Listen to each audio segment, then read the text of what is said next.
참 오늘은 저에게 있어서 또한 우리 교회에 있어서 참 뜻깊은 날이 아닌가 이런 생각을 하게 됩니다. 성례전을 치를 수 있다라는 것 이것만으로도 참 크게 은혜가 된다라는 생각이 드는 것이지요. 여러분 성례전을 치른 지 얼마나 되셨을까요?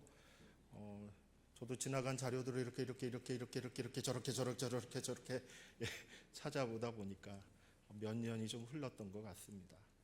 그동안 예수님의 몸과 예수님의 피를 묵상하시면서 참 그 시간을 그리워하시고 또한 예수님과 함께 거하고 있다라는 것, 하나 되었다라는 것을 참 마음에 묵상하면서 지내셨던 나날들이 많았을 텐데 그것을 실제로 이렇게 재현하고 실현하는 그 시간을 경험하지 못했다라는 것이 참으로 아픔이 있었습니다. 하지만 이제는 하나님께서 우리에게 은혜를 더하시고 또한 앞으로의 믿음의 길을 이끌어 가실 때에 우리로 하여금 성령으로 충만케 하시며 주님과 하나 되게 하신 것 그것을 지켜가실 줄이라 믿습니다. 오늘 이렇게 성례를 준비하면서 우리의 마음을 하나님의 말씀에 이렇게 집중을 좀 하려고 하는 것입니다. 성례에 참여하는 우리의 마음은 어떠한 마음이었으면 좋을까? 그리고 이 시간에 무엇을 기대하며 또한 무엇을 이렇게 사모하면서 나아가는 것이 좋을까? 이런 생각들을 한번 해보는 것이죠. 원래 성례는 카톨릭에서 이렇게 쭉 진행해 왔던 부분들이 있었습니다. 카톨릭 종교 안에서는 7가지 성례를 했다라고 알려져 있죠.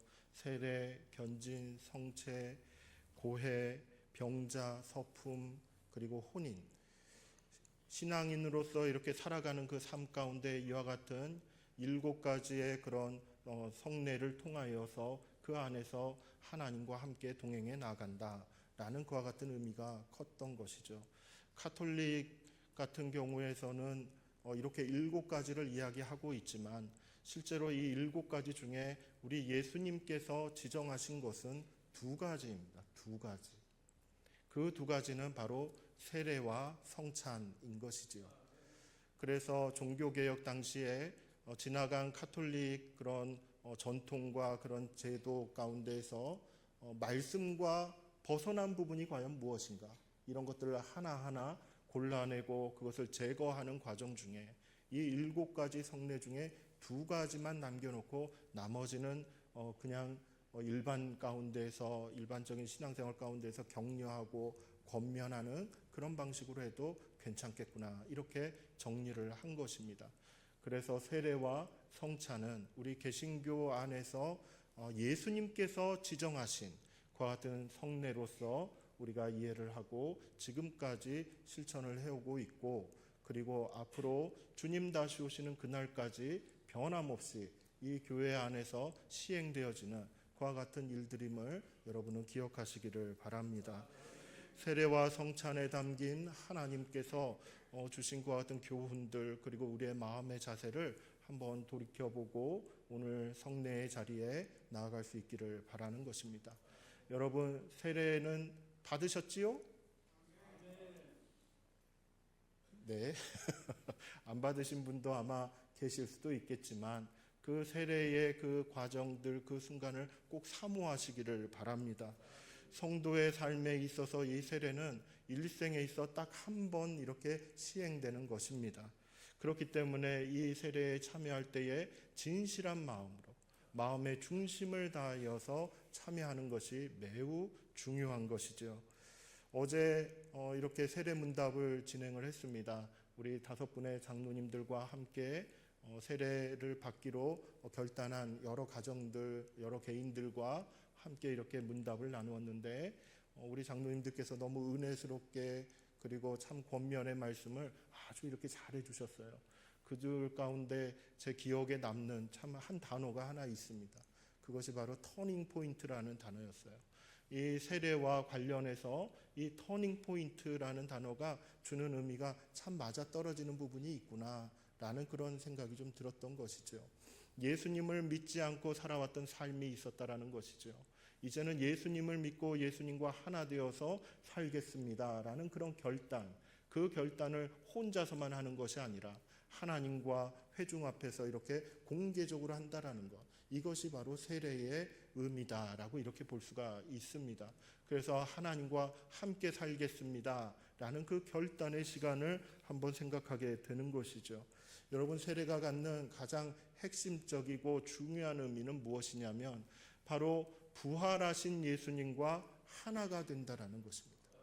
부활하신 예수님과 하나가 된다라는 것, 이것이 세례가 갖는 가장 핵심적인 의미인 것입니다. 이전에는 나 혼자 나의 힘으로 어떻게든 이런 종교적인 삶을 살아왔다라고 한다면, 이제는 예수님과 함께 부활하신 예수님과 하나가 되어서 이제는 예수님과 함께 살아가 보겠습니다 라는 그와 같은 은혜의 자리, 그와 같은 결단의 자리가 세례인 것이지요. 과거에는, 그리고 오늘날에도 어느 교단에서는 침례의 형식으로 이렇게 세례를 시행한 바가 있습니다. 그런데 이 침례는 무엇이냐면 물에 이렇게 잠겼다가 다시 일어나는 것이죠. 예수님 당시의 세례라고 한다면 이렇게 침례의 방식으로 시행이 된 바가 있습니다. 그런데 문화적으로, 지역적으로 물이 없거나 아니면 물 속에 들어가면 안 되는 사람이 있거나 아픈 사람, 그리고 물에 대한 트라우마가 있는 사람들은 실제로 침례의 방식으로 세례를 집행하지는 못하는 것 같은 한계가 나타났던 것입니다. 그런 이들에게 있어서 교회에서는 어떻게 방법을 마련했냐면 약식으로 이렇게 물을 뿌리거나 머리에 이렇게 물을 얹어서 이렇게 안수하는 그와 같은 방식으로 오늘날에 이렇게 시행되는 것처럼 그렇게 변화가 되어서 이렇게 시행되어져 왔다라는 것을 우리는 알 수가 있습니다. 여러분, 세례의 그 세자는 씻을 세자를 얘기하는 것이죠. 죄가 씻겨진다라는 것입니다. 죄가 씻겨지고 그리고 새 생명을 얻게 된다라는 그와 같은 의미가 담겨져 있죠. 그리고 침례의 침자는 무엇이냐면은 잠길 침자를 얘기하는 것이죠. 물속에 잠긴 것처럼 예수님께서 이렇게 죽으셨듯이 나도 물속에 잠길 때 예수님과 함께 죽습니다라는 의미가 담겨져 있는 것이에요. 그리고 물속에서 다시 이렇게 나왔을 때는 나도 부활하신 예수님께서 그 죽음 가운데서 일어나셨던 것처럼 나도 함께 일어납니다. 나도 새 생명을 가지고 살아갑니다 라는 그와 같은 의미가 담겨져 있다라는 것이지요. 이와 같은 의미들이 있다라는 것을 우리가 생각해 볼 때에 한 번 더 집중하게 되는 것은 바로 세례라는 것, 이와 같은 세례라는 것은 주님과 하나가 되는 그와 같은 시간이구나, 주님과 연합한다라는 그와 같은 시간이구나, 이것을 깨닫게 된다라는 것입니다. 실제로 이와 같은 이야기를 사도 바울이 아주 정확하게 그리고 잘 정리해서 설명을 해놓았습니다. 오늘 본문에 있는 말씀을 보면 3절부터 5절까지의 말씀을 보면은 그 내용이 참 잘 드러나 있습니다. 3절 말씀을 보면 이런 표현이 있습니다. 무릇 그리스도 예수와 합하여 세례를 받은 우리는 이라는 표현이 있죠. 그리스도 예수와 합하여졌다라고, 그러면서 세례를 받았다라고 얘기해요. 세례의 의미는 그리스도 예수와 합하여진 것을 얘기하는 것이죠. 4절 말씀을 보면은 더 정확하게 나오고 있습니다. 더 구체적으로 설명하고 있어요.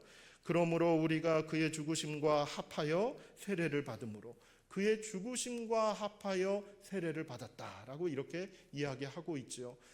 그렇게 예수님과 함께 내가 죽었구나 라는 그와 같은 믿음의 결단을 내리는 것이죠. 이 믿음이 어디로 발전을 해나가게 되냐면 예수님께서 부활하셨던 것처럼 나도 부활하게 되는구나, 나도 예수님께서 약속하신 그 새로운 생명을 나에게도 주어지게 되는구나 라는 것을 깨닫는 그 믿음으로 나아가게 되는 것입니다. 그래서 4절 하반절에 보면은 아버지의 영광으로 말미암아 그리스도를 죽은 자 가운데서 살리심과 같이 우리로 또한 새 생명 가운데서 행하게 하려 함이니라, 이렇게 설명하고 있는 것이죠. 이것을 한 문장으로 정리해 놓은 게 5절 말씀입니다. 5절 말씀을 우리 한번 같이 읽어보겠습니다. 시작.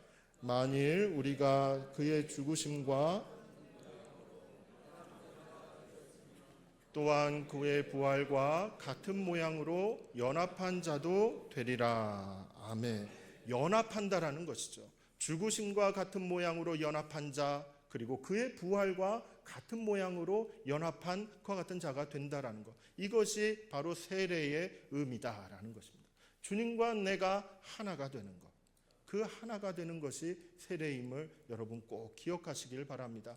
나는 세례를 받았습니다 하시는 분들은 나는 이제 주님과 하나 되어서 살아갑니다. 주님과 나는 별개의 존재가 아닙니다. 나와 온전히 하나가 되어 살아가게 되는 것입니다. 라는 그 의미가 담겨져 있음을 꼭 기억하시기를 바랍니다. 한 가지 질문이 하나 떠오르는 것이에요. 왜냐하면 예수 그리스도는 누구십니까? 하나님이시잖아요. 거룩하신 하나님이십니다. 완벽하시고 온전하신 하나님이신 것이죠. 근데 나는 어떠합니까? 나는 연약한 것이에요. 나는 부족한 것이죠. 나는 죄가 많은 것이에요. 나는 뭔가가 부족한 게 많아요. 그런데 이런 나와 주님이 예수 그리스도께서 하나가 될 수가 있다는 게 여러분 이것이 가능한 일이겠습니까? 아무리 생각해봐도 불가능하지 않겠습니까? 아무리 생각해봐도 나라는 존재가 예수 그리스도와 하나가 될 수 있다는 것, 이것이 과연 가능한 일인가? 상식적으로 생각해보면 불가능한 것입니다. 이것이 어떻게 가능할 수 있겠습니까? 죄가 있는 사람과 죄가 없으신 예수님이 하나가 될 수 있다니요. 같은 공간에 같은 상태에 놓여 있을 수 있다? 어렵지 않겠습니까? 근데 이것이 가능하게 된 한 가지 단서가 있다라는 것이죠. 그것은 바로 성령 안에 있을 때 가능한 것입니다. 성령께서 임재하실 때 그것이 가능한 것이에요. 성령께서 나의 죄를 다 씻겨주시는 것이지요. 그리고 예수 그리스도께서 나와 함께 하신다라는 것, 나와 함께 죽으시고 나와 함께 부활하셔서 일어나셨다라는 것, 그 믿음을 주시는 분이 바로 성령 하나님이시라는 겁니다. 성령께서 주시는 믿음을 가지고 주님과 내가 하나가 되었구나 라고 이렇게 여기고 그렇게 믿으면서 걸어가는 것입니다. 그렇기 때문에 세례의 시간에 이렇게 참여하는 우리 귀한 성도님들, 그리고 세례의 그와 같은 경험을 가지고 있는 그 성도님들 한 명 한 명 모두 다 기억하실 것은 성령의 은혜를 구하셔야 합니다. 성령께서 주시는 그 믿음을 구하셔야 하는 것입니다. 지금은 좀 믿음이 좀 연약한 것 같아요. 아직 주님께서 나와 함께 하시는 거 잘 모르는 것 같아요. 제가 경험한 바가 별로 없는 것 같아요. 혹시라도 그렇게 생각이 든다면은 믿음을 구하시기 바랍니다. 성령께서 주시는 그 믿음, 성령께서 도우시는 그 믿음 가운데 주님께서 나와 함께 하시는구나. 그것을 내 마음으로도 느끼고 몸으로도 느끼고 삶 가운데서도 경험해 갈 수 있게 되는 것입니다. 이 은혜가 오늘 우리에게 임하기를 간절히 축복합니다. 성찬의 의미에 대해서 한번 살펴보고자 하는 것입니다.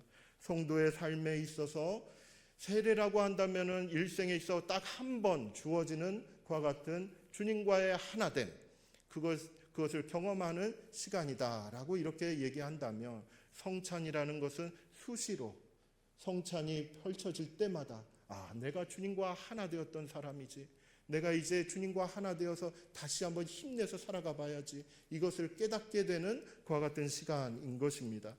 약간의 차이가 있는 것이죠. 세례는 개인적인 의미가 있다라는 것입니다. 그 개인이 결단을 하고 하나님 앞에서 1대1로 이렇게 맺는 그와 같은 시간이라고 한다면, 이 성찬이라는 시간은 1대1의 관계가 아닌 것입니다.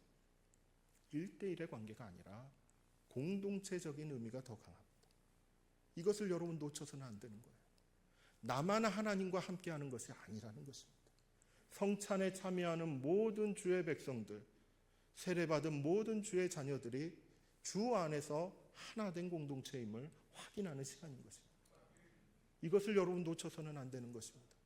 주의 살과 주의 피가 내 안에 있습니다. 나에게 함께하고 있습니다. 이 믿음의 고백이 나만 하는 것이 아니라는 것이죠. 내 옆에 앉아있는 믿음의 형제도 주 안에서 동일한 고백을 하고 있는 것입니다. 예수 그리스도께서 우리를 택하시고 부르실 때에 하나된 공동체로 이렇게 불러주셨다라는 것, 그것을 꼭 기억하시기를 바랍니다. 성찬을 대할 때에 여러분, 이처럼 생긴 전병처럼 생긴 것을 이걸 떡이라고 하면서 우리가 함께 대하게 되는 것이죠. 이것이 의미하는 바가 무엇이겠습니까? 내가 죄인으로 살았습니다. 이 죄에 대한 값을 치러야 될 텐데, 벌을 받아야 될 텐데, 예수님께서 십자가에 달려 죽으심으로 대신 벌을 받아주셨습니다. 나 대신 찢기신 예수님의 몸을 상징하는 그와 같은 떡임을 기억하시기를 바랍니다. 그리고 성찬에 임하실 때에 이와 같은 잔을 이렇게 대하시게 되는데, 이 잔은 바로 예수님의 피를, 예수님의 보혈을 상징하는 것이지요. 여러분, 피는 무엇입니까? 생명인 것입니다. 예수님의 피가, 예수님의 보혈이 내 안에 이렇게 흐를 때에 나에게 무엇이 주어지는 것입니까? 예수 그리스도의 보혈이 주어지는 것입니다. 예수 그리스도께서 약속하신 그 새로운 생명이 나에게 충만하게 거하게 되는 것이지요. 여러분, 성찬에 참여할 때는 예수님께서 날 위해 찢기신 그 몸, 그리고 날 위해 흘려주신 그 피, 이것을 묵상하면서 예수님께서 약속해 주신 그 새 생명에 대한 축복을, 그 은혜를 다시 한번 되새기는 것을 여러분 꼭 기억하시기를 바랍니다. 그리고 더 나아가서 한 가지 더 다루어야 될 것은 바로 예수님께서 이렇게 약속해 주신 이 축복과 이 구원의, 그리고 이 다시 살아날 수 있는 이 새 생명의 은혜를 나만 누리는 것이 아니라는 것입니다. 예수님께서 이 성찬의 시간들을 우리에게 허락하시고 주님 다시 오시는 날까지 이것을 계속 지속하라고 하신 이유는 늘 우리와 함께 하시면서, 늘 우리와 함께 하시면서 이와 같은 하나님의 구원의 역사를, 이 복음의 능력을 성령께서 하나 되게 하신 것을 주님 다시 오시는 그날까지 전하라고 하시는 것입니다. 그 사명을 감당하라고 하시는 것입니다. 성찬에 참여해서 주님께서 나와 함께 하시는구나, 주님께서 나를 살려주시는구나, 주님께서 나를 회복시켜 주시는구나, 이것을 경험할 뿐만 아니라 성찬의 자리가 끝나고 이제 세상으로 돌아갈 때에는 주님께서 맡겨주신 이 사명을 내가 감당해야지 라는 그 결단과 그 다짐으로 나아가는 것입니다. 그렇기 때문에 사도 바울은 이 성찬에 대해서 이것저것 설명을 할 때에 주님 다시 오시는 그 날까지 이 성찬을 지속적으로 행하면서 주의 죽으심을 전해야 된다라고 이렇게 권면했던 것입니다. 여러분, 성찬을 대할 때에, 또한 세례를 대할 때에 우리의 마음 가운데 다시 한번 믿음의 모습을 다루어 갈 수 있기를 바랍니다.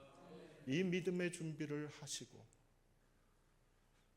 주님께서 이 자리에 함께 계심을 구하시면서 성령께서 내 심령을 붙드시고 나와 함께 하심을 다시 한번 체험하시면서 성령께서 주시는 새로운 힘으로 다시 일어나시는 저와 여러분이 되기를 바랍니다. 세례는 예수님과 하나 되어 살겠습니다 라는 인생 최초의 고백이라고 한다면, 성찬은 예수님과 함께 살아가 보겠습니다, 살겠습니다, 그것을 계속 살아가겠습니다, 계속 살아가겠습니다, 성찬에 참여할 때마다 주님과 함께 살겠습니다 라는 그와 같은 결단이 지속되고 있다라는 것, 이것을 우리가 기억할 수 있기를 바라는 것입니다. 오늘 세례와 성찬에 참여하실 때에 성령 하나님께서 임재하여 주실 줄이라 믿습니다. 우리의 믿음을 도우시고 또한 그 성령 안에서 주님과 하나 되는 귀한 축복을 누리게 하실 줄이라 믿습니다. 오늘 세례와 성찬에 참여하는 모든 성도님들에게 성령으로 충만하여서 그리스도 예수와 합하여지는 귀한 은혜를 누리시길 예수 그리스도의 이름으로 축복합니다.